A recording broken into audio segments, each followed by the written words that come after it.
Randy and Cheryl are going to be surprised. Hardly wait. Can you see Bud and Bev's faces when we show up? The surprise is going to be worth $234. Don't tell them how cheap it was. Surprise! Randy, Cheryl! Bud, Bev! Yes, sir! By the friendly skies. Where do you think they went? Keep knocking. Channel 2 News. Nobody does it better. I think anybody who wants to see what you do in a central business district to make it grow and keep it viable and active and exciting needs to come to New Orleans and see what's going on. You know, we used to be called the Queen City of the South. Well, let me tell you something. We're headed back there. It's just disgusting. What are you living for? You're living for nothing. You want to do something, but you can't do anything, you know, because you look for a job and you get turned down so many times, and the majority of jobs are so far off. What can you do?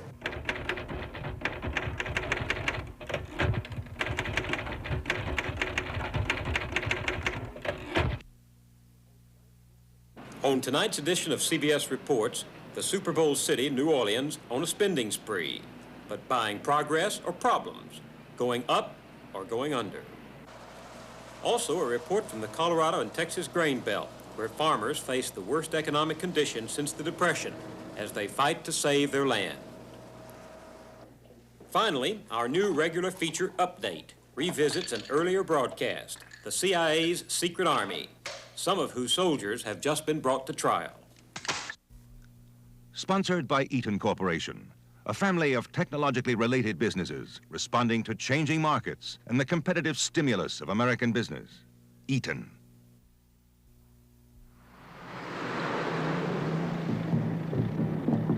Some people say American business designs things to wear out fast. Planned obsolescence. I'm not sure you get away with that in any business for long. You lay yourself wide open to the first competitor whose product holds up. And I know it won't work in the businesses we're into at Eaton. Take the axles and transmission we build for this truck. We expect them to go hundreds of thousands of miles before an overhaul. And so do our customers. And when we build clutches for a tugboat that pushes around loads like this, they'd better be able to take it. The same goes for our Yale lift trucks. At Eaton, we're proud of the way our products hold up, but pride isn't the only reason we build them this way. We've got lots of competition, so if our products didn't last, neither would we. In American business, that's the way it is.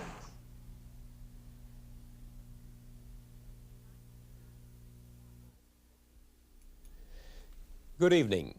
Tonight, something new for CBS Reports, a three-part broadcast. During the year, we'll bring you more of these, as well as our traditional single-subject documentaries. There's a popular economic theory that growth, building, development is good for everybody, that sooner or later, money poured into the economy at the top will trickle down to the poor, so everyone will share the wealth. Well, tonight we visit New Orleans, city of the Super Bowl and Mardi Gras, to find out what's going on beyond the development, beyond the glitter, beyond the Superdome. In the past 5 years alone, New Orleans has seen the start of $1.5 billion worth of commercial building. Pile drivers and cement buckets daily lay the foundations of new fortunes. Developers know there's money to be made in restoring New Orleans to the prominence it had when Scarlett O'Hara bought Paris hats on Poydras Street. Joe Cannizzaro is building the biggest project of all. Canal Place is going to be a 23-acre development at the foot of Canal Street on the Mississippi River and in the French Quarter that will include a couple of million square feet of office space, upwards of 1,000 hotel rooms, 1,500 apartment units, and a huge shopping area which will supplement and help the retail shopping of the downtown area. Do you think there really is a new South? Definitely. I think there's a new excitement in the air in the South. There's more happening in the South, and more people are looking at the South today, Bill. And since I'm in the business of business, from our point of view, the economic impact is definitely beginning to be felt. And the South is a place where business is done and done quite well. Next to the port, tourism is New Orleans' biggest business. New hotels go up each year, allowing visitors to enjoy antebellum charm in air-conditioned luxury.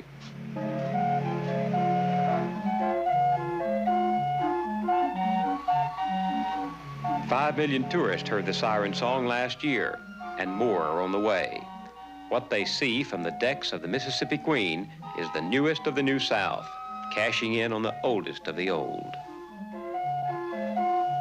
If any one picture the city has ever taken, it's probably of this location. The early square was called the Place d'Armes.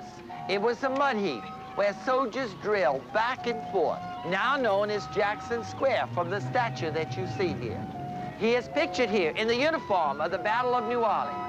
I'm glad they're doing such good things with preservation as they are here. What do you like about it? All the historical stuff, the charm, the beautiful buildings. It's a fascinating city.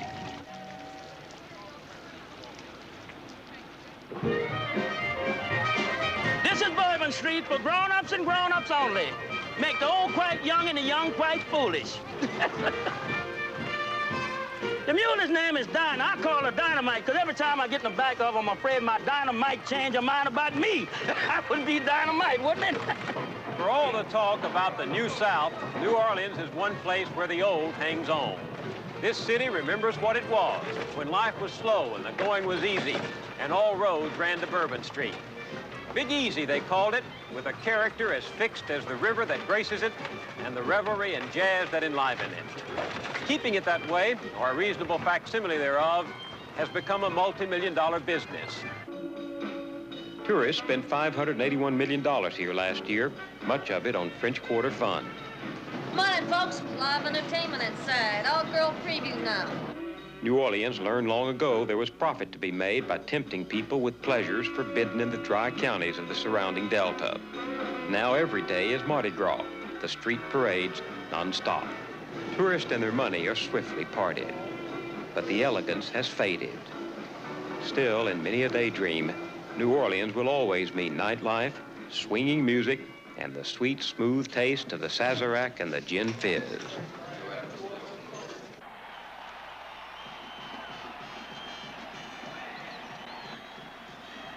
Welcome to New Orleans' vision of its future, a vision of spectaculars, of games and circuses and roaring crowds and the crinkling currency and jangling silver they bring with them.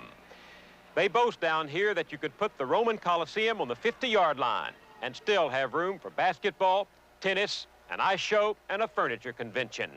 It's only a jest, of course, but the Caesars would turn green with envy. The Superdome, home of this year's Super Bowl.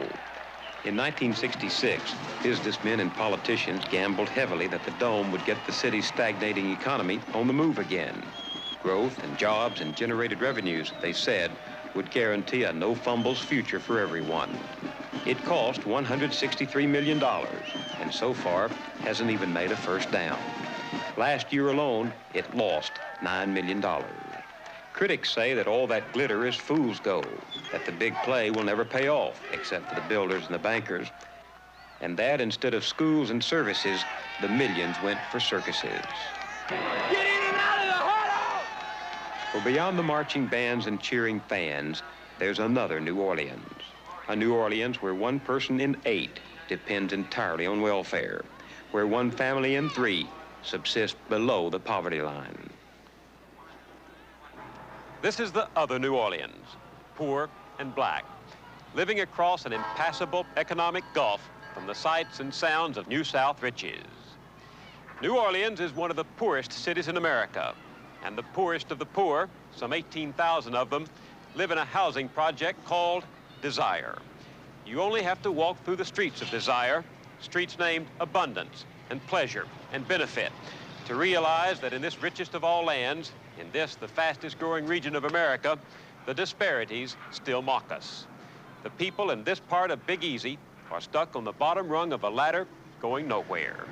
I had some rats in the house, about this long. They're 12 inches. I'm rats. But I ain't about the tail now. I'm about the whole rats. I'm telling you, they sit in white television with you. They wasn't scared enough. Why don't you get a cat? Because they didn't ate the cat up. What you got there? What is it? It's vodka. How come you're drinking at this hour of the day? I drink every day. I've been drinking ever since now, and I'm 35 now. It keep you from getting, you know, like you trying to do something and it don't go right. And then you get mad. It keep me getting mad, you understand? So when I see something don't go right, I just stop Go get me a drink. Come back, it'll go right.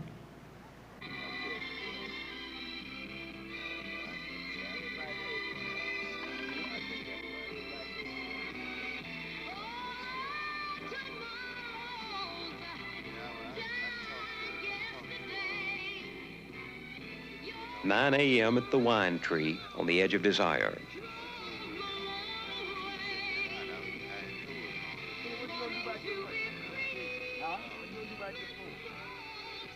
Like 60% of the people here, these men are unemployed, able bodies out of work, sound minds blunted by despair and drink. What are you living for? You're living for nothing.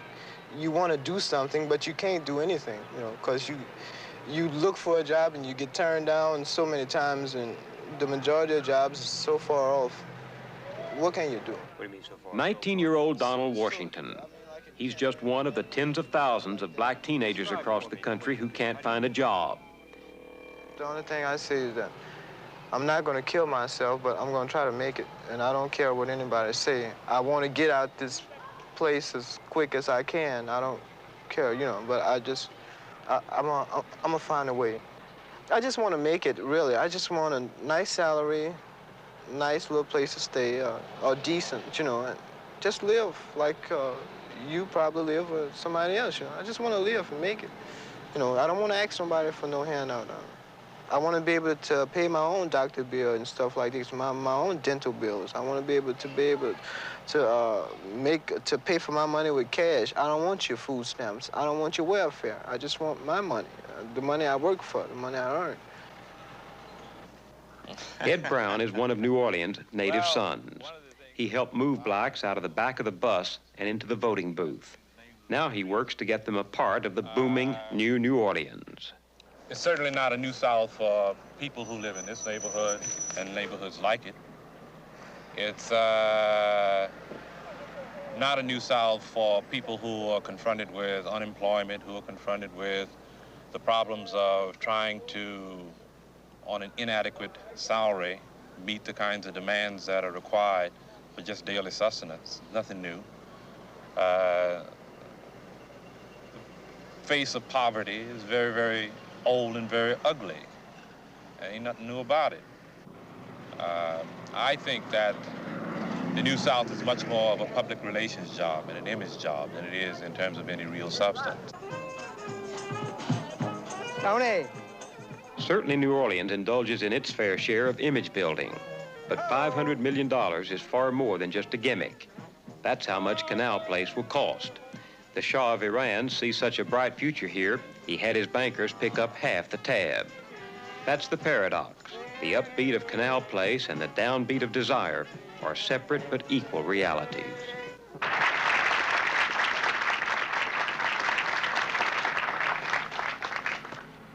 Wow.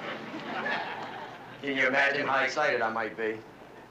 It's the most important day of my life, as you can imagine. A dream for 6 years, and now a reality with the beginning of the construction of Canal Place. I think anybody who wants to see what you do in a central business district to make it grow and keep it viable and active and exciting needs to come to New Orleans and see what's going on. We're growing and we're learning from the mistakes of our sister cities who have grown more rapidly than us over the last couple of decades. Atlanta, Houston, and Dallas. You know, we used to be called the Queen City of the South. Well, let me tell you something. We're headed back there. Queen City of the South. God, I can't hardly talk. Harry! Commander, you did it. How are we coming on the Piazza, Johnny? Congratulations. Okay, well, let's make our deal now. You worked as much as hard as you worked over. I've really started without anything at all and built what I have. And I think that's more typical than atypical in this country. People do have that opportunity. They have to go out and grab it. We've been filming with a 19-year-old black kid from Desire who graduated from high school in May of last year, who's been looking for a job. 15, 20, 25 places he's gone. Is New Orleans going to say no to that boy? I don't believe so. I think first thing we have to do is look at the boy's educational background. Just coming out of high school is not good enough. Our public school system has turned out some people who couldn't read or write. We're babysitting some of these people because we haven't really tackle the problem of supporting the public school system like we need to. I wonder if we are producing surplus people, people who aren't needed by this economy. It may be that we are. Maybe another answer to that is greater growth. Maybe we need faster growth. As you have growth, you develop need for jobs. As the need for jobs increases and the qualified people are absorbed, then you start to absorb less and less qualified people. And maybe we have to have a tremendous amount of growth going on all the time. But when I go to a place like Desire, when I realize that New Orleans is now half black and most of those people are poor, I wonder, if, aren't they a drag on the economy? Certainly, anytime you have a percentage of, or a large percentage of your population, or a relatively large percentage of your population, unemployed and poor, it's a drag. On the other hand, bear in mind, that's a resource. That's a place where you can go and get people to work as you train them. As industry looks for places to go, they're looking for people that are potential employees that are going to work for them. If you're at 1% unemployed, you don't have that potential of workers there for a new industry. Businessmen in town have been telling me that things are going to start getting better in New Orleans for these people, that with the right-to-work law in Louisiana, New Orleans and the state are going to boom. Well, you know, one of the interesting things is that everybody justifies almost anything that they do in the name that it's going to be better for the poor. Unfortunately, the poor find themselves waiting and waiting and waiting, and things never get better.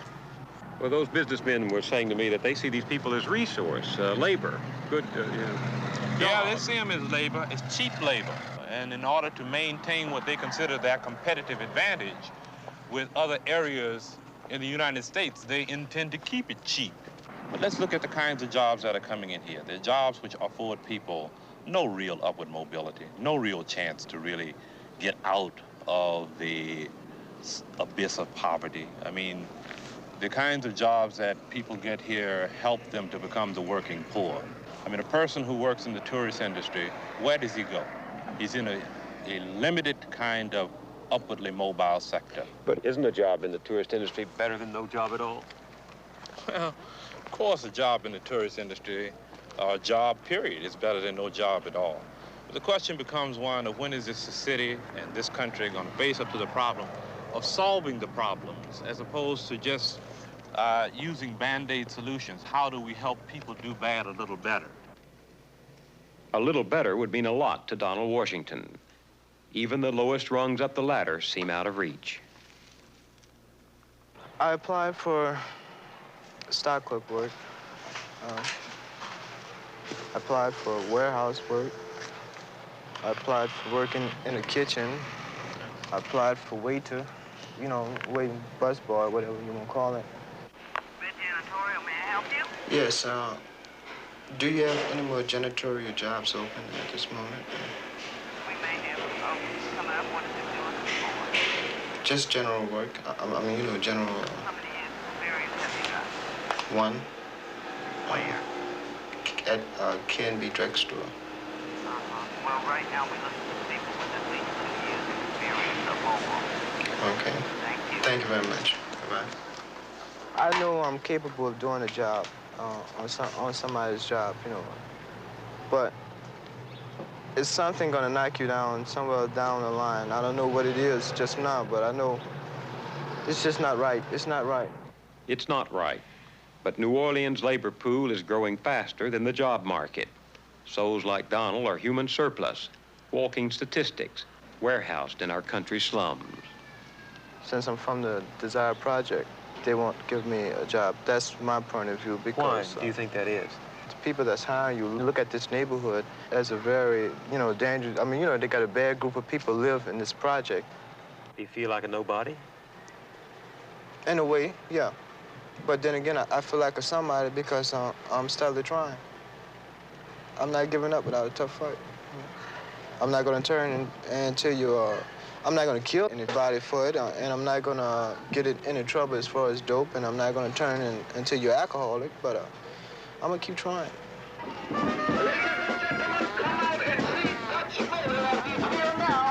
Asking you for your support. Donald's chances may depend on this man's moves.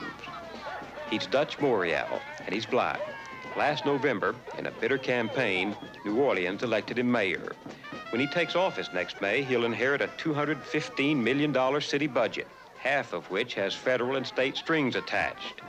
He'll also inherit a city where, despite the downtown tourist boom, there's a shrinking industrial base and a growing gulf between the prosperous and the poor. New Orleans blacks earn only half as much as whites. Their unemployment rate is 3 times as high. The throngs that surrounded Morial during the campaign see him as their last best hope, the only hope they have of turning things around. Morial knows better. What has occurred, I think, in the last 5 years, unfortunately, is that now mayors of cities are held responsible for the economy of their cities. And the economy of a city cannot be developed or improved upon in isolation of the national economy.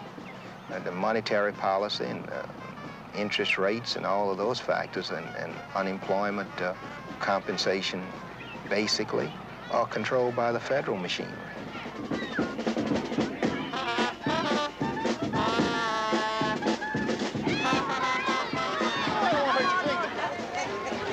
Come on, you know you gotta stay in school? Y'all know that, huh? Yeah. So that you know where my pencil is? No. Thank you. Meet 12-year-old Lisa Crawford and her sister Solette. They've lived in Desire all their lives. Their mother is 28. She had a job once as a maid. That lasted 3 weeks. Now the family lives on food stamps and the $164 she gets each month from welfare. I think children in our project should have more activities to do than just stay at home and bust bottles and stuff. That's what most of them do, or they pitch rocks, or they get into fights. And most grown-ups, too, they fight sometimes. You want to have children? Mm-mm. I would like to, if I want to have children, I would like to have a lot of money to raise them and buy them good clothes and stuff. That if I don't have a lot of money, I won't have no children.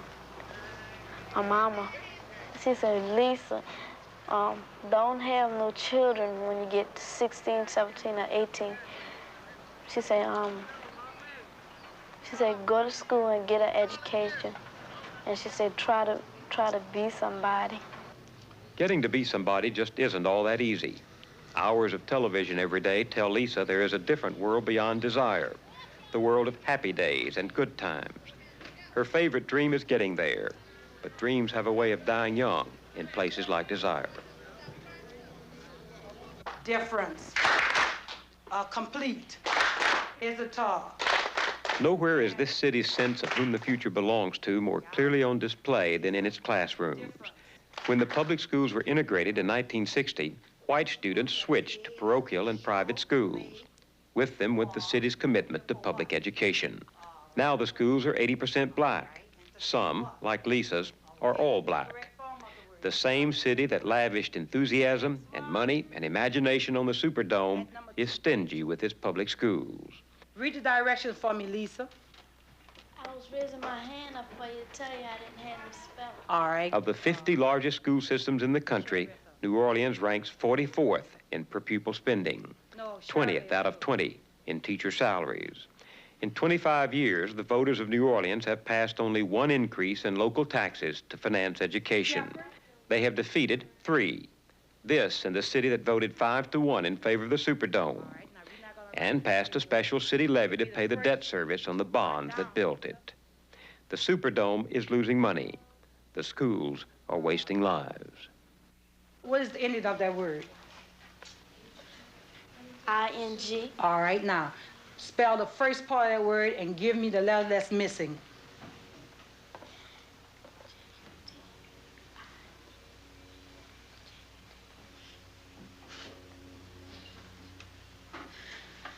J-U-D. Give me the next letter after D. What's that next letter after D? E. Look at the next letter in your book, Lisa. Oh, G. All right, now spell it. J-U-D-G-E. All right, that's judge. Here we have what? What is the word we have in the book? Judging. All right, now the root word is what?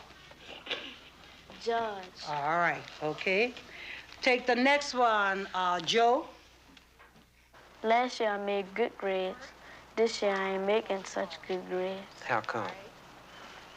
Because I be staying home a lot, that's what, I guess. Why are you staying home? I don't like school that much. Oh, but that sign back there says, keep your eye on your future. Are you doing that? Mm-hmm. What do you think about your future? I think it's okay. I look in the mirror sometimes and I say, I be thinking I'm a movie star. I see everybody saying, wow, what a good girl she is. Give us some more, give us some more. That's what my sister and them say. They say, give us more, Lisa Crawford, give us some more. And my biggest sister say, wow, what a chick. Do you ever talk to your mother about what you want to do when you grow up? Mm-hmm. Yeah, I talk to her about that. I talk to my grandma about it, too. Your grandmother? Mm-hmm. What do they say to you? They say, I hope you make it to be one. That's what they say. I wish a lot. I wish a lot of things. I always wish a lot of things. What do you wish for? I wish that most people can get out the project and stay in another house, a good house. The project ain't so bad, but I would rather stay in a house. With trees? Mm-hmm, with an apple tree. An apple tree? Why an apple tree? I can bake apple pie and stuff. And I can give my friends some apples, bring them to school. We set out to report on the newest of the New South. It turns out to be an old story after all. What is a boom for some is a bust for many. Lisa Crawford's dream is as American as the apple pie she wants to bake. So is Donald Washington's. Neither has much chance of coming true. The glitter of Canal Place and the Superdome doesn't shine as far as desire. This is a national, not a Southern phenomenon. What's new is that for all our awareness of it, nothing changes. So Donald and Lisa see the downtown buildings rise. They hear the jackhammers and the brass bands. But this is not their New Orleans or their America. Behind all the hoopla, there's dreariness. Behind all that jazz, the old lessons go unlearned. Look closely. The New South increasingly resembles the Old North.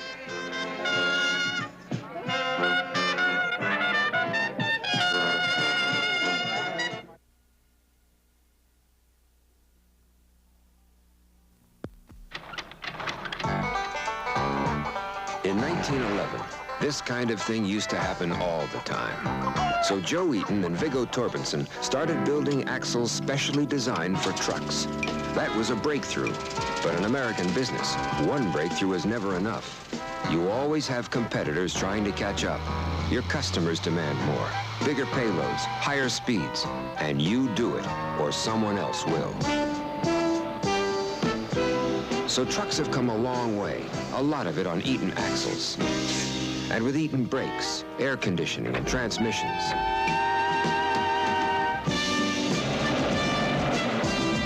Today, Eaton has expanded into many other businesses, but the same principle applies. We have to keep topping our own improvements, or our competitors will.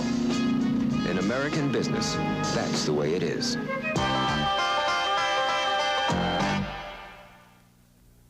I've got a nice business, but I'm no whiz at financial planning. Fortunately, my Connecticut General representative is. He sure comes through for me.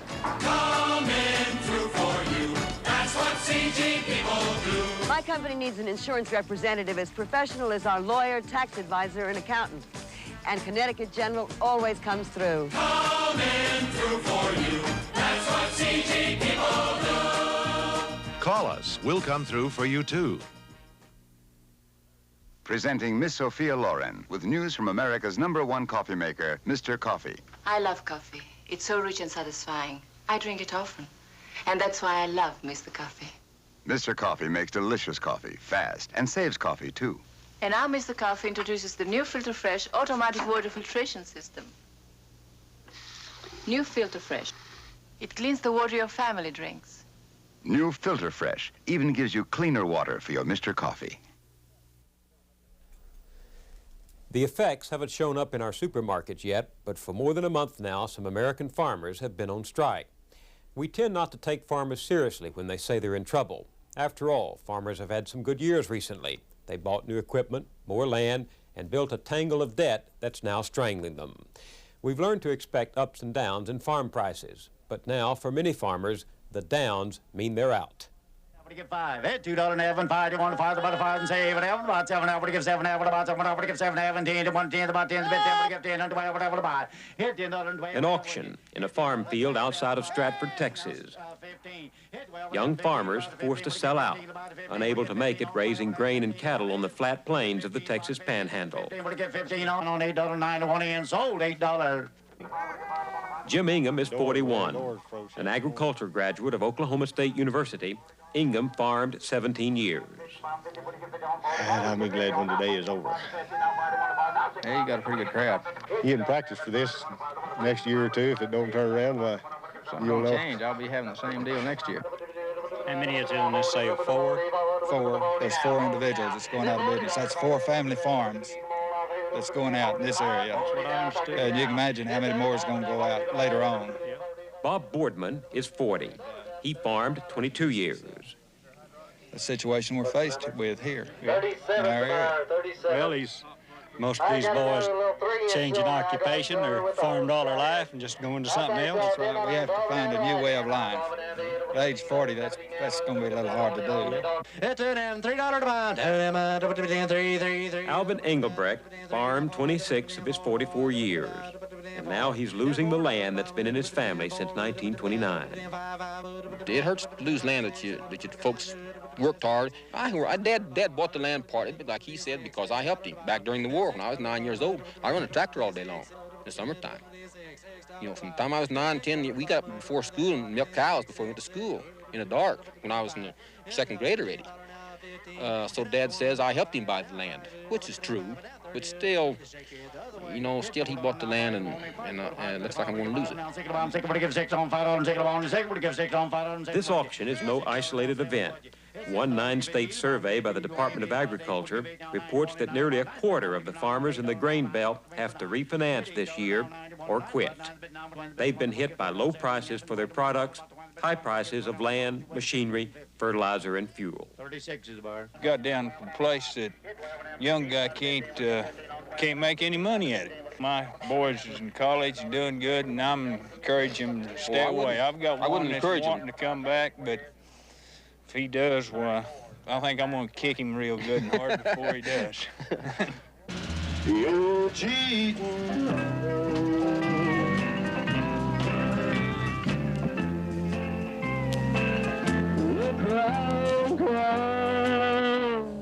From Main Street here in Lamar, Colorado, to Pennsylvania Avenue in Washington, farmers have been parading tractors to publicize their problems. A new movement, American Agriculture, is calling for 100% parity for farm products. Parity is a price-setting formula. Full parity would give farmers their costs plus a profit. The government says that parity would cost $15 billion a year, cause food prices to jump 20%, and destroy foreign trade in agriculture products. The latest farm bill is designed to cover costs, not a profit. These farmers say the bill will bankrupt them, that its cost estimates are too low, and they go on to say that even full parity won't guarantee them a profit. They have to produce a crop first, and farming is a risky business.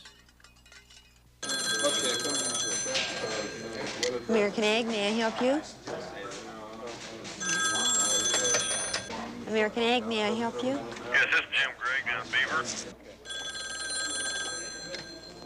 American Agriculture, Greg Schuler speaking. American Agriculture grew out of a morning coffee session at Greg Schuler's place in Springfield, Colorado. It has no officers, no dues, very little organization, but it has the kind of commitment born of desperation. As Gene Schroeder tells it, farmers can't afford to be passive anymore. We all seem to understand a lot about labor. Let's take the situation where you go to work for a week and you go into your office and say, now I want my paycheck. But the person there says, now this week, you don't get paid. And instead, you have to pay me $100 this week for the privilege of having this job. So you say, fine, I'll do that because I like my job. Now you'll continue this for another week. And pretty soon you'll lose all the money you have in your pocket. So then you'll go mortgage your house, you'll mortgage your car, and you'll mortgage everything else you have, and you'll continue this week after week after week. And finally you'll get to the point where you'll go into that office and say, now look, I still like my job and I appreciate the privilege of having it. But I've mortgaged my house and I can get no more money from my house. I can get no more money from my car. I've lost everything else I had. So now I simply cannot afford this job. I like it, but I can't afford it. When you get to that point, then you'd be a farmer. And you're saying I'm not going to be a farmer anymore. I mean, I can't be a farmer anymore. That's right. I economically cannot afford to be a farmer. I can't afford to produce this food for these people anymore. I like my job, and this is what I was put here to do. And I want to do it, but I simply can no longer afford it. Since 1973, 90% of food cost increases have not gone to the farmer. We pay for imports, labor, transportation, packaging, advertising, marketing, and pre-cooking. Farmers get less than 40 cents of the food dollar we consumers spend at the supermarket. There is less than 3 cents worth of wheat in a loaf of bread. Customer service 2 on 4, please, ready to go. While farm families have paid supermarket prices too, their incomes have fallen to depression levels, while the incomes of other Americans have gone up. Now farmers say they'll stay away from fancy packaged foods and raise gardens. They say they won't buy any new equipment. Machinery costs have doubled in the last 5 years, while the price of wheat has dropped to World War I levels. So the inventories remain unsold. Exotic Sentinels staked out along Highway 287 north of Dumas, Texas. Grain silos stand silent as well. The silos are full, but the farmers who own the grain are not selling. They say they can no longer afford to have commodity markets determine the price of their product. So the grain stays in the silos, in barns, and when there's no more room, on the side of the road, as here in Walsh, Colorado. The strikers are betting that the grain won't spoil before the battle for parity is won. It won't deteriorate near as quickly as the pipeline that the food supply that this goes into will become empty. We think that American agriculture spokesman Lawrence Bud Bittner. There are some people that are going to hurt, and you know, they can understand what our position is because we're hurting. Have you been losing money? Yes, I've lost money the last 4 years. How much? About $200,000. About 50,000 a year? About 50,000 a year. When you go to the bank pretty soon, what's your banker going to say to you? He's already said it. You've got to get the thing working or we can't go any longer. And yet you sit on 2,000 acres of good Colorado land. Yes, sir. It doesn't make sense to me. And I've produced a good crop on it. It's not lack of production. It's not poor management. It's not inefficiency. It's good management. It's efficiency. It's overproduction. And yet? And no price. If you had to sell the land that your family's been on for a long time, how do you think you'd feel? Well, you know, that's not anything I want to face yet. I don't know.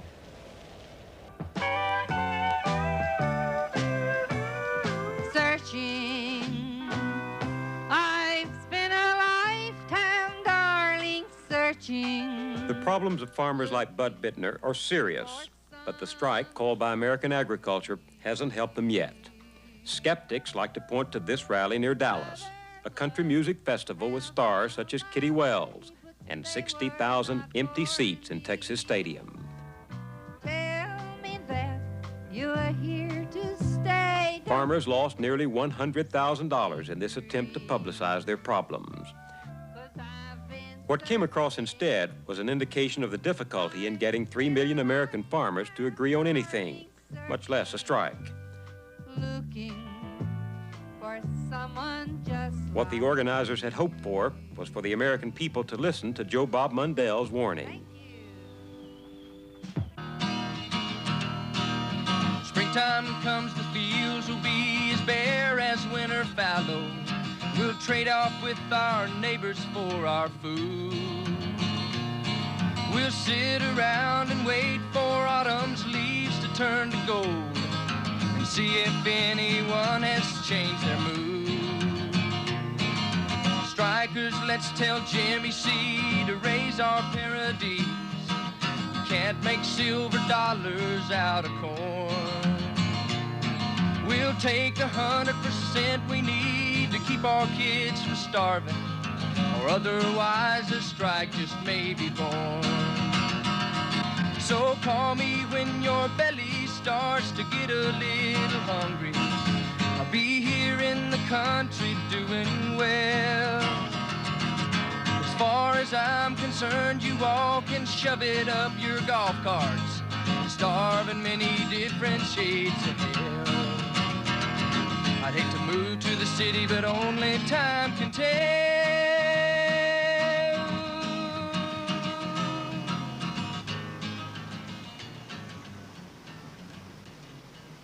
More and more you're seeing abandoned farm buildings out in these plain states, the land around them picked up by investors, some of them thousands of miles, even continents away. The average age of American farmers today is 52. What we may be seeing is the disappearance of the young farmer, one more symptom of the death of the family farm.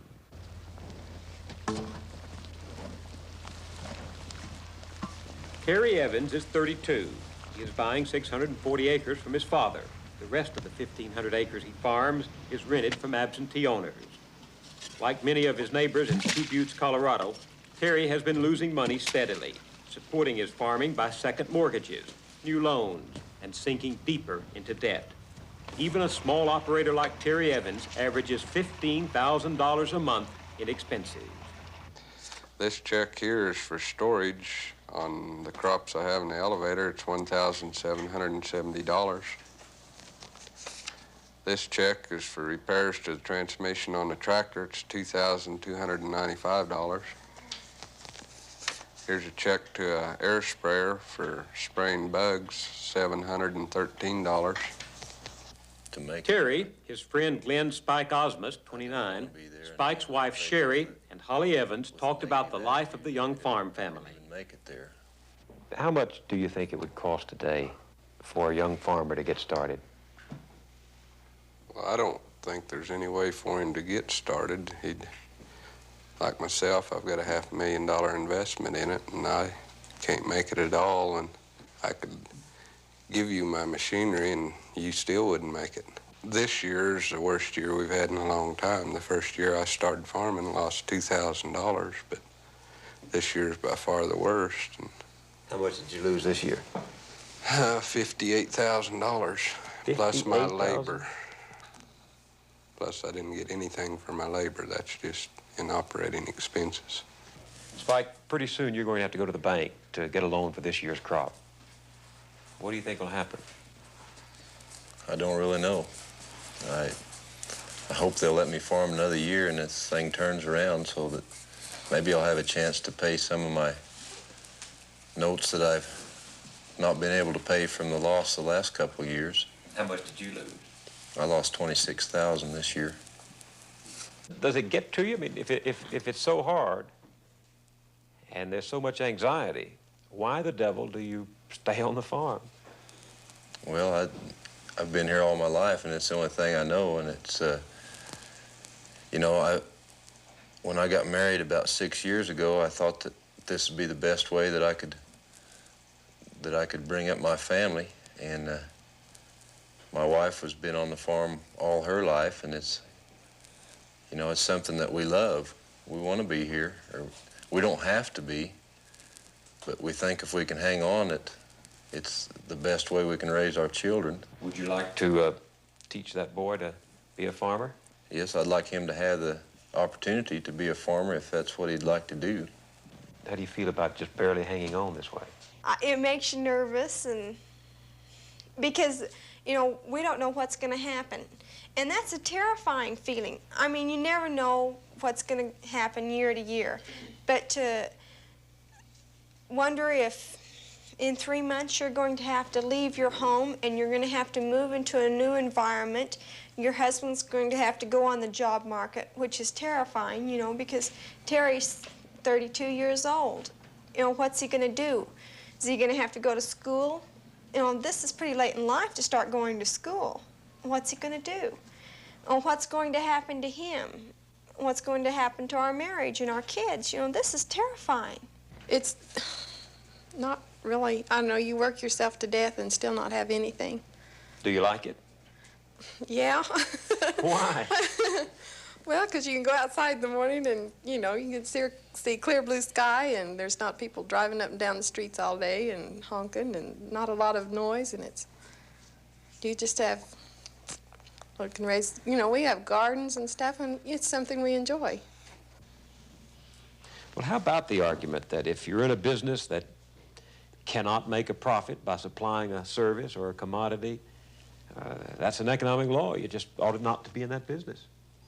Well, this is true, I guess, in a way. One reason I hate to leave is because I think the more of us that leave the farm, which has already happened a lot, well, the more room there is for corporate farming, and when corporate farming gets a hold of all the farm ground, well, then they're going to get whatever they want, and you're going to be looking at 75% of your income for food instead of 18%.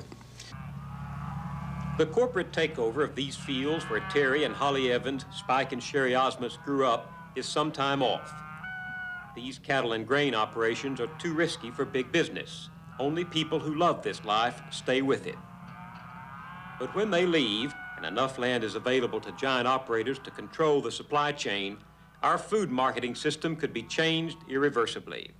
Some economists argue that change has been a long time coming. They say that agriculture has existed too long in a romanticized world of subsidy and oversupply. They agree that corporate farming will cause prices to jump, but say that farming has to get in step with modern reality. This year, reality for Spike Osmus and Terry Evans has taken them to the breaking point. They say they're willing to take their chances with the hail and the winds, the bugs and the rain. But if they don't get a price when they bring in a good crop, they're finished. My granddad came here from Missouri in a wagon, and my grandparents on the other side were homesteaders here. My dad started farming when he was young, and he started me when I was pretty young, teaching me the things on the farm. If I can't keep farming, I don't know what I'll do. I'm young and able, and I could hold a job, but if I can't keep farming, I'm going to lose my personal incentive to do anything, I think. I don't know. They tell us the world's hungry and that we're running short of food, and the plant fence row to fence row, and when we do that, listen to what they tell us, it seems like we're cutting our own throats. There's no other way. If we don't get parity, well, I'm through.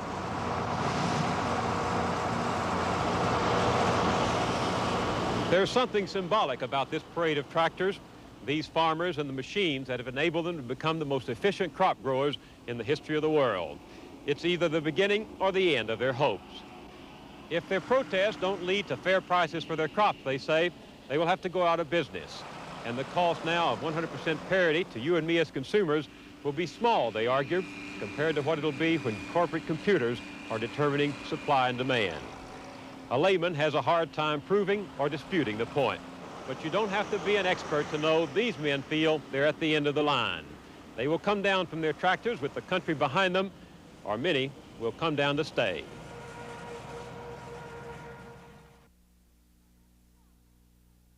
The wedding's off! Oh, I invited 300 people? Remember those times when everything depended on a phone call? 95. Chances are the phone you depended on was made by Western Electric. 210. Today, Western Electric still makes every telephone the same way, with Western Electric reliability, just like always. 300. The wedding's on! For 95 years, America's depended on Bell telephones made by Western Electric. We're at the Thomas Mall in Phoenix, Arizona to see how people compare the new AMC Concord DL with the latest Volare Sport Coupe. It's got a lot more class than the Volare. I said this would be $800 to $1,000 more, and it should be. $1,200 more. The Concord is actually priced less than the Volare. How about that? It's unbelievable. That's amazing. I didn't even think they build a car like that for that price anymore. Wrap it up, I'll take it home. The new AMC Concord DL, the luxury Americans want, the value Americans need. Stanley salutes the Welches who are building a special birthday present.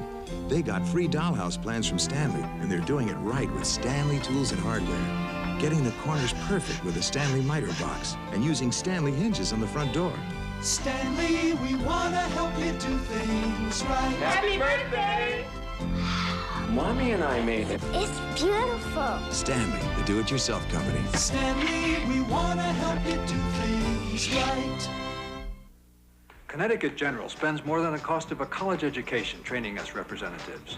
So when clients have complex financial problems, we come through. Coming through for you. That's what CG people do. Connecticut General is looking for bright, energetic people to help others in financial planning. Contact CG, and if you're qualified, we'll come through for you. Coming through for you.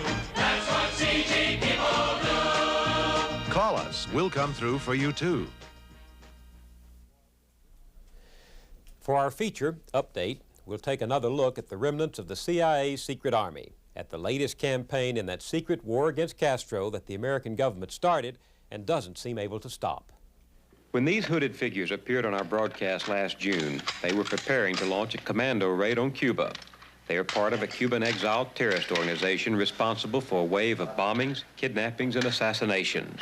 Most of them are veterans of the CIA's secret war on Cuba in the 1960s. They were called freedom fighters then. One terrorist leader spoke openly. He is Armando Lopez Estrada, the man personally recruited by Robert Kennedy for the CIA's secret war. We can now reveal, due to his own admission, that the masked man planning the raid and Armando Lopez Estrada are one and the same. In the broadcast, he explained the connection between the CIA's secret war and his war on Castro today. We use the tactic that we learned from the CIA, because we were trained to do everything. We were trained to set up a bomb. We were trained to kill. We were trained to infiltrate inside Cuba. We were trained to do everything. So we had that experience. And right now, we don't have the support of the United States government. We had to do it for ourselves. The broadcast produced an immediate reaction in Washington, where the Carter administration was trying to improve relations with Cuba. The president called CIA Director Stansfield Turner to make sure the CIA had stopped its secret war. Orders went out to find the terrorists, seize their weapons, and prevent them from using Miami as a base for their clandestine war. While they prepared for another commando raid on Cuba, as many as 100 government agents moved in on them. They never made that raid. On August 15th, their boats were seized with an arsenal of machine guns, a cannon, and thousands of rounds of ammunition. Armando Lopez Estrada and 3 other exiles were arrested and tried in Miami for illegal possession of weapons. Lopez Estrada testified that he and his men had done nothing wrong, that their weapons had been issued by the CIA, and that no one had ever told them the secret war was over. The key defense witness who supported Lopez Estrada's contention was Grayston Lynch, the CIA case officer who led the Cubans ashore at the Bay of Pigs. He talked to producer George Cryle at the trial. You don't stop the war that way, George. You don't stop it by sacrificing. If the government wanted to do that, there are other ways. All they have to do is to come down and have the president to make a public announcement and say, it is over, that's it, I mean it, there is no more hidden policies, and from this date forward, anyone who attempts this will be prosecuted.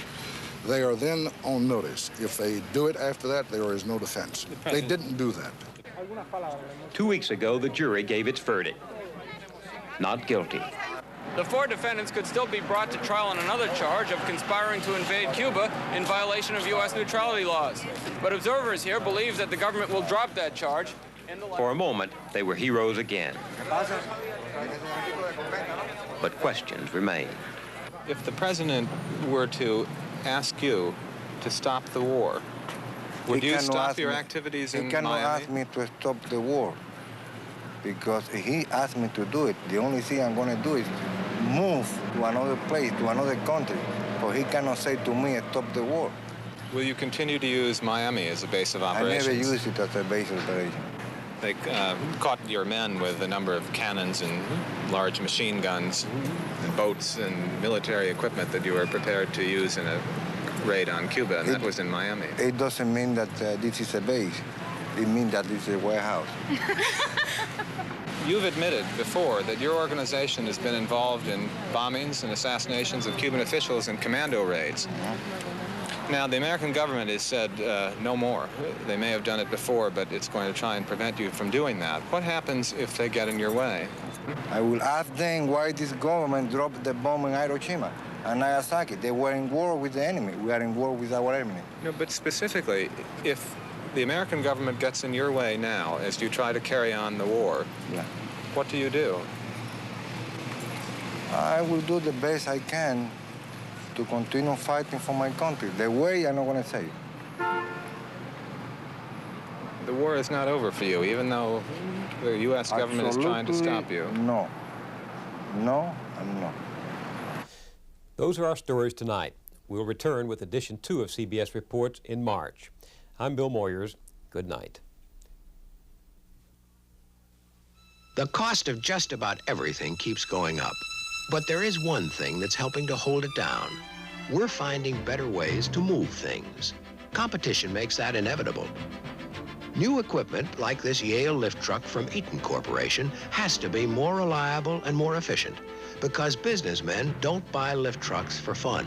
They buy them to increase productivity and cut handling costs. And that's what Eaton Equipment does with the broadest line in the business, with more new lift truck models than anybody else, and with everything from hoists to automated warehouses to timberjack log skidders. It's the same with most of the things Eaton makes.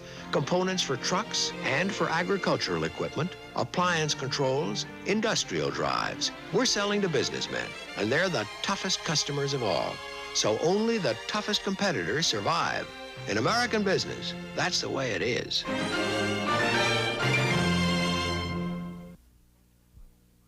Sponsored by Eaton Corporation, a family of technologically related businesses responding to changing markets and the competitive stimulus of American business.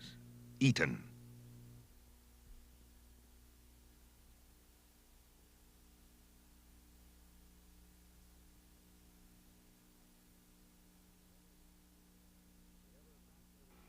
The ever-fascinating battle of the sexes will be contested in the field of sports with male against female in Celebrity Challenge of the Sexes. See the premiere next Tuesday at 8, 7 Central and Mountain.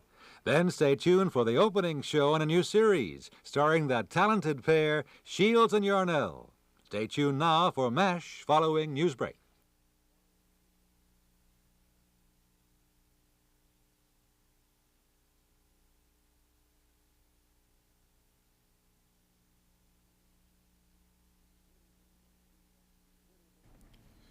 Good evening from CBS News. This is Newsbreak. A close encounter of another kind. Today, a Soviet spy satellite crashed through the atmosphere over remote northwestern Canada. No one was hurt. The experts say there's no danger from the spy satellite's nuclear reactor.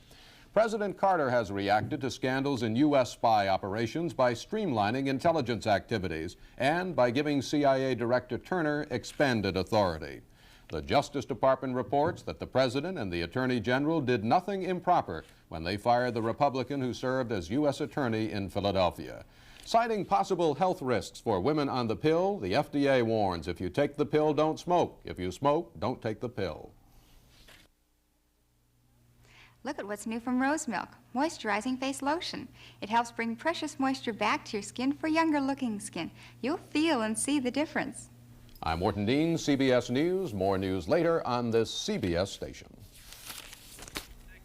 Tuesday, join Bob Hope, Milton Berle, Leslie Uggams, Roy Clark, Donna McKechnie, Edgar Bergen, Alan King, and more for a celebration of memorable past performances. The Kraft 75th Anniversary Special, Tuesday at 9:30, 8:30 Central and Mountain. Tonight on CBS. Ford introduces